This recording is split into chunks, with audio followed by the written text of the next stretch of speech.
Ma'am, welcome back to the program. It's very good of you to come and see us again. Look, last week, to be with you. You gave us a very rosy picture on the jobs front. I'm not going to repeat what you said because I've got That's okay, I will. Well, okay, all right, I'll tell them. Here's what you said last week.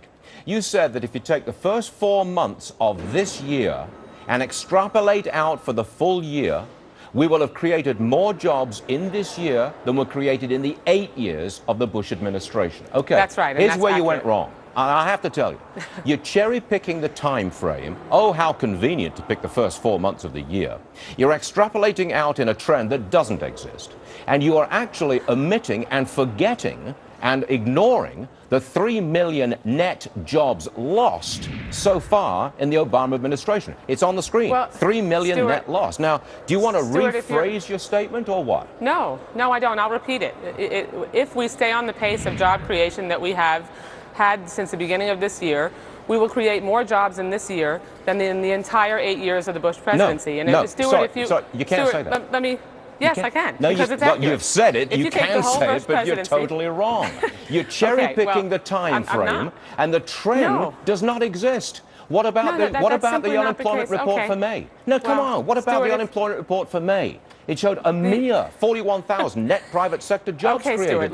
Let me provide you with some backup to my accurate statement about the job creation in the Obama administration.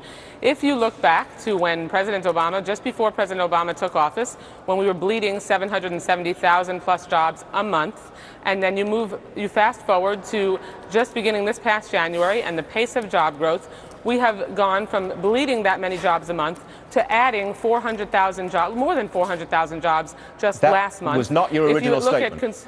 That was not your original statement. No, you're right. Your original statement was you take the first 4 months of this year, you're cherry-picking time frames. And I stand by what I said because that's absolutely accurate. Let's move on. If you look Today at it was reported that retail sales fell in the latest statement period. Okay, now let's move on.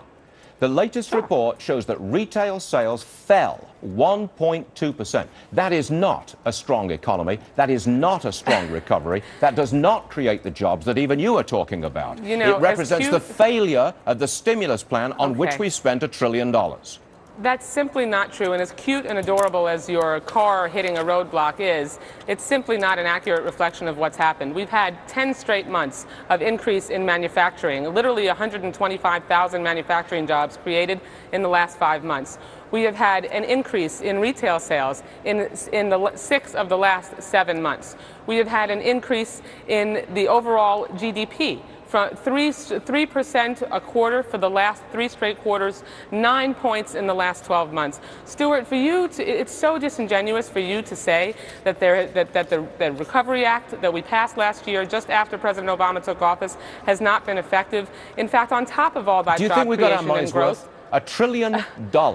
I do, and now we've got have retail sales falling, and See, in now May... you can't even continue. Wait. You can't even continue to make the same argument. Now you're just asking me if we got our money's worth. What you've maintained every single day on this program is that the Recovery Act didn't work. The Recovery Act is working. For the administration. You put a rosy spin constantly on it. I put an accurate spin on it because we have gone from bleeding jobs and the economy being driven off a cliff during the Bush administration, after he inherited a record surplus from President Clinton, to now we have the economy turned around, job creation, GDP growth, and you just don't. You're just a pessimist, Stuart. No, you just don't want. You just don't want to acknowledge that the economy is turning around. I am a wild optimist. I believe that if you release the power of private enterprise, you will create jobs, you will expand the economy. That's America. And we have if you expand the power of government, you don't get the same results. In fact, on That's top not of that, America. Stuart, we've used tax-cutting policy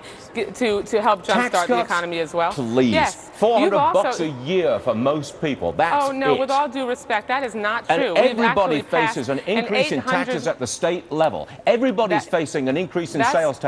Okay, that's most the choice people of the are states. paying higher taxes at the state level, and the so-called rich are going to have to pay more on January the 1st. You know what cherry picking is because you do it every single day on this program, and I don't. You're certainly entitled to do that, but it's just not an accurate reflection of what's going on. Americans know, and that's why consumer confidence is up for the last 7 straight months well, because people are feeling good about how things are going. Last question. Your opponent in the November election has a background in private enterprise. You have a background in politics. Would you not She's agree actually with just me one that of my opponents. there is a trend in America today to distrust professional politicians and to look to private enterprise as a source of good policy in the future? Private enterprise is absolutely a source of good policy. That's why we have been making sure that the policies led by Democrats have been promoting private enterprise, making sure that we passed a health care reform bill rooted in private enterprise, making sure that we can turn the economy around, jumpstart it, help small businesses, and create millions of new jobs, which is what has been happening since President Obama took office. I got the first word. You got the last word. Debbie Thank Wasserman you. Schultz, no, thank you very much for joining us, ma'am. We appreciate it. Thank you. As always, thank you very much. The election